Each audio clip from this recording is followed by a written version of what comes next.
Bonjour et bienvenue dans notre émission, dans notre temps de partage de la parole, dans notre temps d'enseignement, dans notre temps de méditation ensemble sur la parole de Dieu.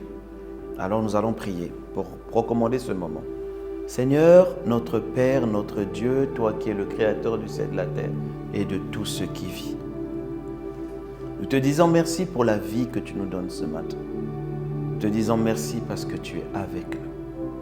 Nous te rendons grâce de ce que nous te faisons confiance et que tu bâtis notre foi au travers de tes enseignements. Merci Père pour ce moment que nous recommandons à ta gouvernance par ton esprit qui a le mandat de nous enseigner et de nous conduire dans toute la vérité. Seigneur, manifeste-toi et parle-nous au nom de Jésus-Christ. Amen. Alors, bienvenue, je vous salue. Je salue vos pasteurs, je salue vos églises. Je rends grâce à Dieu pour les vies de vos responsables dans les églises et je les bénis au nom de Jésus-Christ. Je rends grâce à Dieu aussi pour les personnes qui travaillent avec nous dans la réalisation de ce programme et le Seigneur nous fait du bien à tous. Et je vous bénis, vous qui êtes là et qui suivez ce programme et vous qui partagez ce programme afin que beaucoup d'autres personnes soient touchées. Je bénis Dieu pour vos vies. Alors, nous sommes en 2025 et l'une des recommandations que nous devons faire, c'est celle de respecter le temps qui nous est imparti. Amen.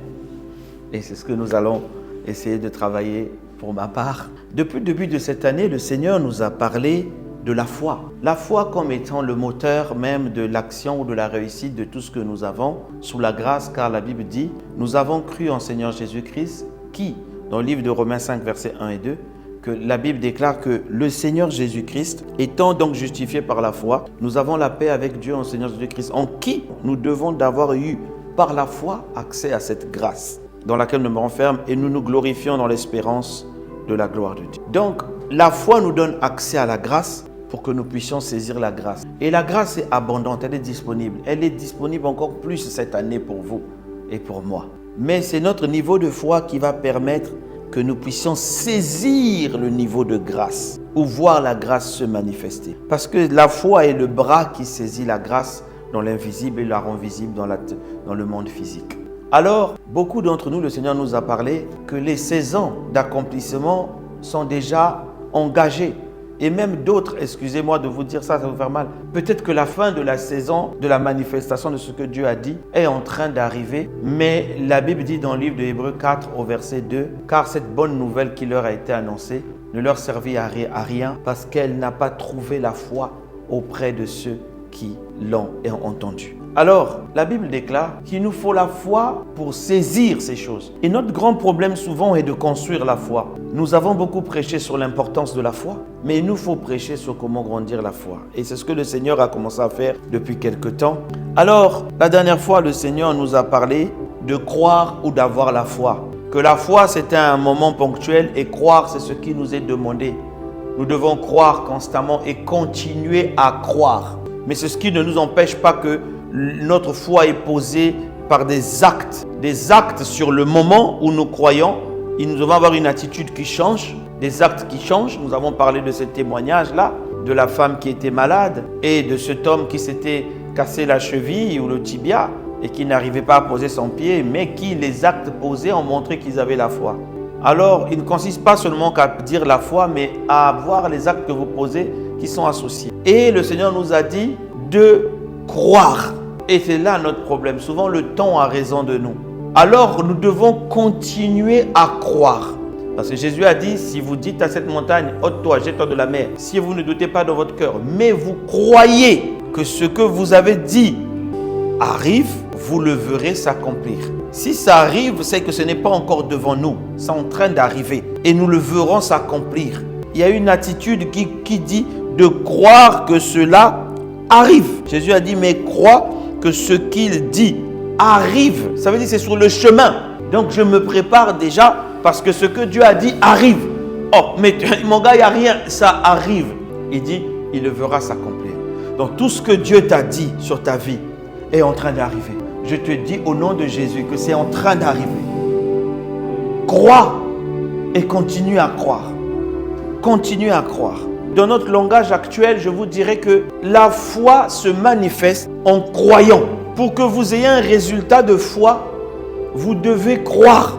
Heureuse celle qui a cru aux choses qui lui ont été annoncées. Elle verra leur accomplissement. Marie n'avait jamais vu un bébé naître avec une vierge, mais elle a cru.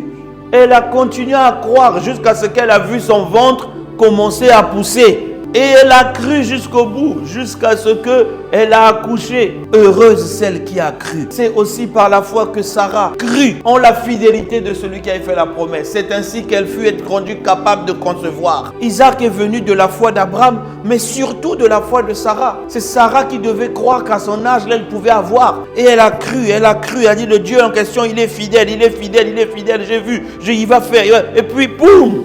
Elle est tombée enceinte. Il faut associer votre croyance à vos paroles. La Bible dit c'est en croyant du cœur qu'on y arrive. C'est en déclarant de la bouche. La Bible dit voilà, nous avons reçu le même esprit de foi selon qu'il est dit j'ai cru. Voilà pourquoi j'ai parlé. De l'abondance du cœur, la bouche parle. Quand tu ne crois pas à l'intérieur de toi, tes paroles seront fausses. Alors tu dois croire, Ce n'est pas un travail difficile qu'on te demande. Crois seulement. Romains 10, verset 17. Ainsi, la foi vient de ce que l'on entend. Que l'on entend la parole de Christ. Donc, la foi vient en entendant. Si elle vient en entendant, on entend avec l'oreille, ça veut dire que la seule source de la foi ne peut être qu'une parole. Parce que la foi vient en entendant. Donc, la parole est la seule source de la foi. Si tu veux avoir une foi grande et une foi forte, il faut que tu puisses te mouler, te baigner dans la parole de Christ. Et pas n'importe quelle parole, la parole de Christ. Vous voyez, tout doit être centré sur Christ. Christ est la pierre angulaire de toutes choses. Il est l'auteur, la Bible dit, il est l'auteur et le consommateur de notre foi. Donc la parole de Christ, non pas la parole de Dieu dans sa globalité. Si on vient te prêcher Moïse, on vient te prêcher David, on vient te prêcher Salomon, on vient te prêcher Isaïe, tout cela, ils ont eu quelques succès, mais ils ont échoué à la fin. C'est la loi. Mais la Bible dit la foi vient de ce que l'on entend.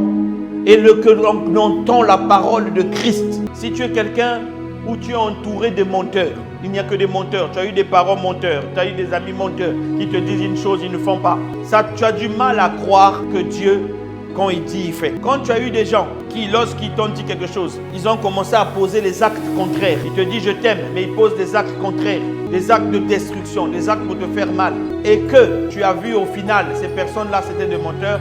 Tu crois que Dieu est comme ça. Dieu n'est pas comme ça. Dieu est fidèle. Il a dit même si ton père t'abandonne, ta mère t'abandonne, moi je ne t'abandonnerai pas. Je t'abandonne, ma droite me quitte. Ça veut dire mon pouvoir me quitte. Dieu, il veille sur sa parole pour l'accomplir. Ce qu'il dit, il l'accomplira à une condition que cette parole rencontre la foi chez toi. Alors la seule source de la foi, c'est la parole.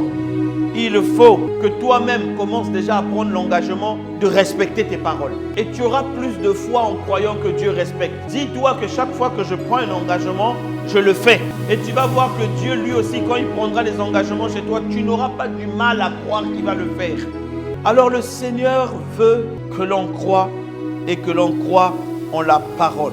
Parce que celui qui croit possède. Dites avec moi, celui qui croit possède. Celui qui croit possède. La Bible dit dans le livre de Jean 6 au verset 47, en vérité, je vous le dis, celui qui croit en moi a la vie éternelle. Celui qui croit a. Ça veut dire que celui qui croit est un possesseur. Celui qui croit, c'est celui qui possède. Celui qui croit, c'est celui qui va saisir. C'est celui qui croit, c'est celui qui tient. Celui qui croit possède. En grec, il n'y a pas les halal, il n'y a pas les articles, tout ça là. C'est celui qui croit, moi, possède. C'est-à-dire que quand tu crois en la parole, tu possèdes ce qu'elle dit. Tu as quelque chose qui va s'arriver. Il y a quelque chose qui va s'accomplir. Plus tu crois, plus tu possèdes. Plus tu crois, plus tu dis, tu t'attends à ce que ça, plus tu vas saisir. Alors, si tu crois, tu possèdes. Tu crois, tu possèdes. Celui qui croit a la vie éternelle. Celui qui croit en moi a la vie éternelle. Si tu crois en quelque chose, tu possèdes la chose. C'est ça que tu dois te dire, c'est ça. Et le Seigneur te dit que tout vient dans la parole. Vous savez, les gens ont du mal à croire en la parole. Ils ont du mal à avoir la foi parce que, d'abord, ils ne croient pas en la parole. Celui qui croit en la parole agit selon la parole. On l'a vu dans les sessions précédentes. Si je crois, je pose des actes qui vont en fonction de ce que je crois. Si je pose des actes qui vont à l'encontre de ce que je crois, je ne crois pas. Vous connaissez tous cette histoire des deux cultivateurs deux agriculteurs qui étaient en train de prier pour la pluie. À la fin, l'un s'est levé, il a pris sa houe, il a commencé à tracer les rigoles, il a commencé à tracer des chemins dans ses champs pour que l'eau tombe. Qui a eu la pluie? Eh bien, c'est celui qui a tracé. Parce que quand il a prié, il a cru qu'il a demandé la pluie, que ça arrive, il va déjà se préparer. C'est ça la foi. Il va déjà se préparer et lui, il reçoit la pluie. Les actes que vous posez doivent s'aligner à ce que vous croyez.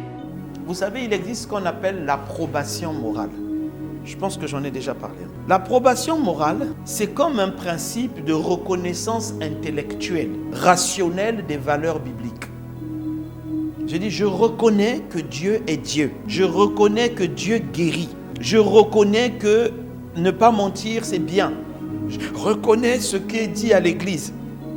Mais je le reconnais moralement et intellectuellement. Or, si on voit l'approbation morale reste à la surface des choses. Je suis d'accord, mais elle ne va pas en profondeur. Elle ne va pas. La foi va en profondeur parce que la foi implique une croyance active. Ça veut dire, je sais ça, et je veux poser des actes qui vont avec ce que je sais. Donc, beaucoup de chrétiens vivent l'approbation morale. Je vous ai déjà donné quelques témoignages, comme disait Kenneth Hagin, de cette femme qui était allongée, elle connaissait les Écritures, elle connaissait tout. Et il a prié pour elle 1, 2, 3 fois, mais la femme n'était pas guérie.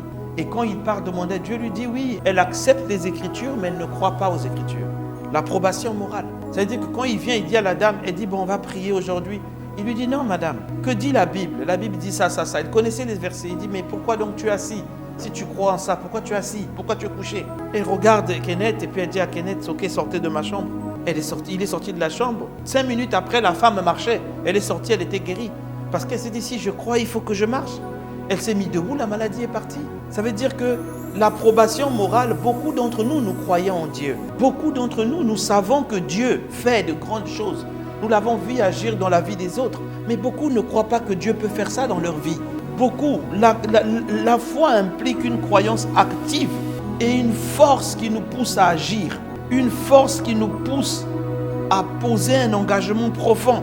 On peut avoir l'acceptation, l'approbation morale, mais on n'a pas de foi. Et beaucoup de chrétiens viennent dans les églises. Amen, amen, amen, ouais. Mais quand ils sortent, l'approbation morale est là. Qu'est-ce qu'on t'a dit? Répète ce qu'on a dit à l'église. Mais pourquoi tu ne poses pas des actes qui vont avec ça? Pourquoi tu ne reçois pas approbation morale? Vous savez, le verset qui illustre bien ça dans la Bible, c'est le Jacques 2, verset 19. Même, je commence à partir du verset 18. Jacques 2, verset 18. La Bible dit, mais quelqu'un dira, toi tu as la foi, moi j'ai les œuvres. Vous voyez? Quand vous voyez dans ça, il y a deux choses différentes. Ce qu'il appelle la foi, c'est ce que je vous explique tout à l'heure, on dit l'approbation morale. Quelqu'un va dire que j'ai la foi, mais la vérité c'est qu'il n'a pas la foi, il a l'approbation morale. Il accepte ça. Il dit, mais quelqu'un dira, toi tu as la foi, mais moi j'ai les œuvres. Montre-moi ta foi sans les œuvres et je montrerai la foi par mes œuvres. Ça veut dire que la foi est agissante. La foi pose des actes. Et regardez maintenant l'approbation morale. Il dit, au verset 19, tu crois qu'il y a un seul Dieu. Il dit, tu le crois. Il dit, tu fais bien. Ce que tu dis là, c'est vrai. C'est bien que tu crois qu'il y a un seul Dieu. Mais les démons, eux aussi, croient qu'il y a un seul Dieu et puis ils tremblent. Ça veut dire que tu peux croire qu'il y a un Dieu. Les démons aussi font ça, mais ce n'est pas dire qu'ils ont la foi. Mais ils ont l'approbation morale. Ils savent qu'il y a un Dieu. Mais ils ne croient pas. Ça veut dire que savoir une chose est une chose. Et je veux qu'à cet instant, que par la lumière que le Seigneur donne dans sa parole, que tu comprennes que au-delà de ce que tu sais, il faut que tu agisses avec les œuvres qui voient en ça. Les œuvres qui vont avec ça. Sinon, ils savent. Les démons, les sorciers savent qu'il y a Dieu. Mais ils ne croient pas en Dieu. Les occultistes savent qu'il y a Dieu. Ils ne croient pas en Dieu. Les païens même savent. Même le païen. Comme disait un grand serviteur de Dieu que j'aime beaucoup, le pasteur Andrew Omar, qui disait que quand ils sont dans les tranchées de la guerre au Vietnam, quand ils étaient au Vietnam, les mêmes païens qui refusaient d'écouter quand ils prêchaient, quand les bombes sifflaient, ils disaient « Oh Dieu !» Ils savent qu'il y a Dieu.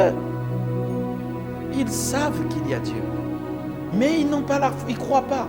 La différence est où? Matthieu 8, verset 29, la Bible dit, et voici, il s'écriait, ça c'est le fou de Gadara, qu'y a-t-il entre toi et moi, entre nous et toi, fils de Dieu? Ils reconnaissent que Jésus est fils de Dieu, mais ils ne croient pas. Quand vous voyez la Bible dans l'histoire des démons qui étaient avec les fils de Sévé, je crois, ils voulaient chasser les démons. Oh, nous te chassons au nom de Jésus que Paul utilise. La Bible dit dans Acte 19, 15, l'esprit malin leur dit, je connais Jésus. C'est-à-dire qu'il le connaît. Il dit, et puis je sais qui est Paul. Mais vous, qui êtes-vous? Et l'esprit les a tapés. Ça veut dire qu'ils savaient que le don de Jésus avait le pouvoir, mais ils n'avaient pas la foi pour ça. Et l'esprit les a liés, les a cognés. Vous voyez, nous avons besoin de quitter l'approbation morale et de rentrer dans la foi. Nous avons besoin de quitter les acceptations, des cris, des slogans et rentrer dans la foi. La Bible dit que quand la parole de Christ est répandue, le diable veut venir l'enlever. Mais il faut qu'elle tombe dans la bonne terre afin qu'elle produise 100, 300, 1000. Mais la bonne terre, quand on prêche ce verset sur le semeur, tout le monde croit qu'il est la bonne terre. Mon frère, tu n'es pas forcément la bonne terre, mais tu dois devenir la bonne terre.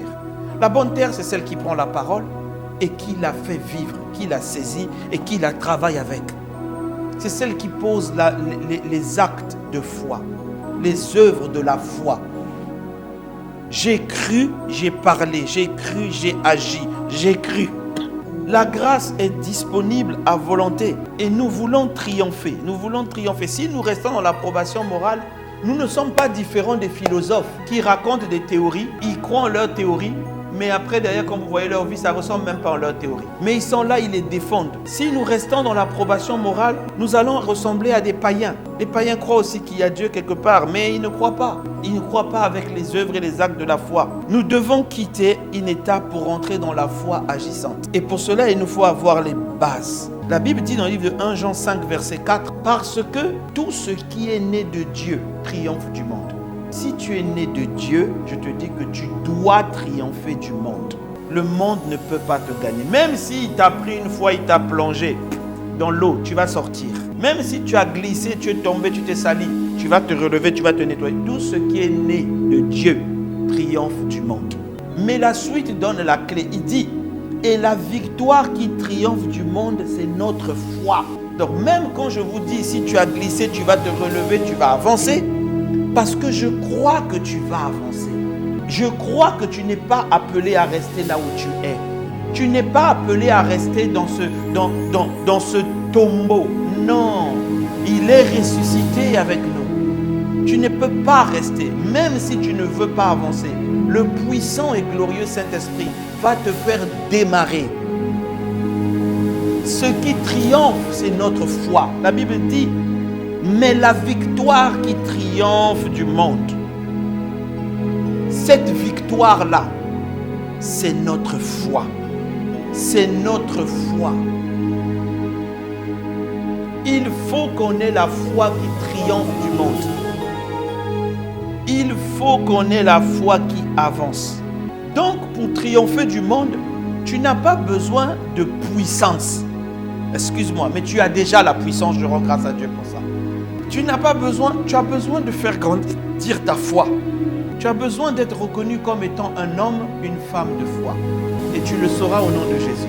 Tu as besoin de croire là où les autres disent non, laisse tomber. Tu dis non, Dieu m'a dit et ça va se faire. Crois en ta propre foi, je vais te dire. Fais un peu confiance en ta propre foi. L'origine de la foi, c'est la parole de Christ. Mais la base, le fondement de la foi, ce qui commence par bâtir notre foi, c'est que dans la parole de Christ, on doit retrouver le premier ingrédient qui fera que ta foi ne tombe pas.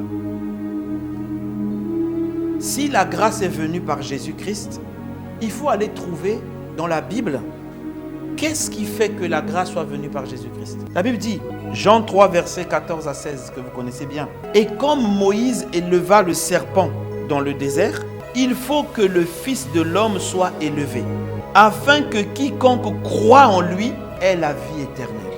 Afin que quiconque ait la foi en lui ait la vie éternelle. Il dit car, le mot car veut dire parce que. Ceci-là, arrive parce que. Il donne la cause. Cette première raison qui est la raison principale pour que Jésus soit venu et que les hommes doivent croire en lui. Il dit car, parce que Dieu a tant aimé le monde qu'il a donné son Fils unique afin que quiconque croit ne périsse point mais qu'il ait la vie éternelle. C'est-à-dire que l'origine même de croire vient d'abord par le fait que Dieu nous a aimés. La foi ne doit pas commencer par ce que tu poses comme acte. La foi doit commencer par l'origine de l'amour de Dieu. Tu dois être conscient que Dieu m'aime. Dieu le fera dans ma vie, pas parce que je suis meilleur que les autres, pas parce que je suis un télo, pas parce que j'ai des diplômes ou pas parce que je n'ai pas de diplôme. Dieu le fera d'abord parce qu'il m'aime. Et c'est la première base, c'est le premier fondement de la grâce. La grâce vient, le salut vient d'abord parce que Dieu m'aime. On ne peut pas baser notre foi si on ne commence pas par la baser par l'amour. Voilà pourquoi la Bible précise, il a tant aimé le monde. Les gens qui étaient dans le monde, le pécheur que tu étais, il t'aimait. Et son amour pour lui est inchangé. La Bible dit que Jésus-Christ est le même hier, aujourd'hui, éternellement. Du même amour, il allait à la croix pendant que tu étais pécheur. Le même amour conduit ses décisions pour toi aujourd'hui. Dans le même amour, il t'a donné l'esprit. Ta foi doit d'abord être basée sur la conscience de que Dieu m'aime. Dieu m'aime. Une foi sans la conscience de l'amour de Dieu est nulle. La Bible dit dans 1 Corinthiens 13, verset 13, « Maintenant donc, ces trois choses restent. » Le verset 21. La foi, l'espérance et l'amour. Pourquoi il dit la foi en premier? Parce qu'il sait que la foi est très importante. Il dit l'espérance après, il met l'amour en dernier. Au début, quand on croit ça, on va croire que la foi passe avant l'amour. Faux! Mais le verset finit en disant, mais la plus grande des trois, c'est l'amour. Donc l'amour est plus grand que tout ça. Mais comme l'amour ne se vante pas, elle ne peut pas se positionner en premier. Le verset bien avant vous dit, l'amour ne se vante pas. Donc l'amour ne prend pas la première place. L'amour ne dit pas c'est moi seulement, c'est moi, c'est moi. L'amour est humble. Donc voilà pourquoi l'amour est classé quand on dit les trois choses, la foi, l'espérance, l'amour. Mais il te précise que la plus grande des choses, c'est l'amour. Pourquoi? Parce que sans l'amour, tu ne peux pas avoir la foi. Le verset qui vient avant, si vous lisez toujours dans 1 Corinthiens 13, la Bible dit, si j'ai la foi, même jusqu'à transporter les montagnes, si j'ai la foi, mais si je n'ai pas l'amour, je ne suis rien. Ça veut dire que la foi sans amour ne fonctionne pas. La foi est dirigée, portée, diriguée par l'amour. Quand je n'arrive plus à croire que telle ou telle promesse va se réaliser, je me dis ça va se faire. Pourquoi? Parce que Dieu m'aime. Parce qu'il n'est pas un homme pour mentir, ni un fils d'homme pour se repentir. Ce qu'il a dit sur moi, il le fera. Satan, tu ne m'auras pas à toujours, parce que tu as échoué. Et l'amour qui t'a cloué à la croix, l'amour dont Satan a perdu le repère. Satan a dit, mais comment il peut faire ça pour des gens comme ça? Comment? Cet amour-là, le même amour va te faire tomber devant moi. C'est de l'amour de Dieu que Dieu a décidé de venir habiter en nous. Parce qu'il nous aime. Mais c'est l'amour qui est le premier socle de la foi. Imaginez-vous quelqu'un qui a une voiture et qui rentre dans sa voiture, mais la voiture n'a pas d'essence. Il démarre, voum voum, et la voiture ne démarre pas. Il tourne la clé, ça ne démarre pas. Il sort de la voiture, il s'énerve, il dit la voiture là ne fonctionne pas. Mais c'est ce qui arrive. Le problème, ce n'est pas la voiture, c'est que tu n'as pas mis d'essence. Tu n'as pas mis de gasoil ou de batterie selon le modèle que tu as. Mais c'est ce qui marche. On dit que la foi ne fonctionne pas parce que les gens ont retiré l'essence de la foi qui est l'amour de Dieu. Dieu a tant aimé qu'il a donné afin que quiconque croit. Je traduis ça en français facile. Parce que Dieu a tellement aimé que Dieu a donné pour qu'on puisse croire. C'est-à-dire que pour croire, ça s'appuie d'abord parce que Dieu nous a aimés. Mais combien ont oublié que Dieu vous aime? Tu es là, tu oublies même que... Est-ce que le matin tu te lèves, tu dis Seigneur merci parce que je sais que tu m'aimes. Je sais que tu m'aimes. Voilà pourquoi cette situation ne restera pas comme ça. Pourquoi? Parce que tu m'aimes. Cette situation changera parce que je sais que tu m'aimes. Tu ne me laisseras pas dans... Jésus a prédit, tu n'abandonneras pas le corps de ton saint au milieu des brigands. Pourquoi? Parce que tu aimes. Dieu aime à cause du grand amour. Dieu aime. L'amour va te faire te rapprocher de Dieu au lieu de le fuir.